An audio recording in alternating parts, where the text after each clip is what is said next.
Instead of looking for alternative sources, in particular, one member state just looked for alternative ways to buy fossil fuels from Russia. Russia has proven time and again it is simply not a reliable supplier. There can be no more excuses. Whoever wants European energy security, first and foremost, has to contribute to it. That is the rule we have to go. A nyugati országok, önök,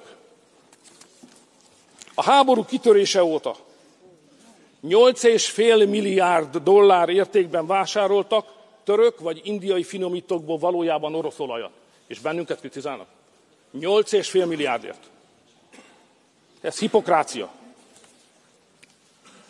23-ban önök nyugatiak 44%-kal több orosz kőolajat vásároltak, mint egy évvel korábban. Az önök cégeinek az adóbevétel, amit befizettek Oroszország költségvetésébe, az 1,7 milliárd dollár volt. És önök vádolnak bennünket orosz barátsággal? Hát önök finanszírozzák.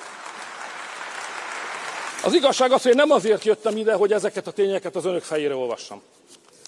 Eszem ágába se volt. Azért jöttem, hogy bemutassam a magyar elnökség programját. Szerettem volna elmondani, hogy baj van. Szerettem volna elmondani, tisztelt frakcióvezetők, hogy versenyképességi baj van, hogy migrációs baj van, hogy változtatni kell. És van néhány javaslata a magyar elnökségnek, amit tárgyalunk a többi kormányfővel, de szeretnénk, ha a parlament is támogatja, ezért jöttem ide. Önök pedig egy ilyen pártpolitikai összecsapást csináltak ebből a találkozót. Mélyen sajnálom. De nem fogok adós maradni önöknek. Egyikőjüknek se. Ha megtámadnak bennünket, meg fogom védeni a hazámat. Köszönöm szépen.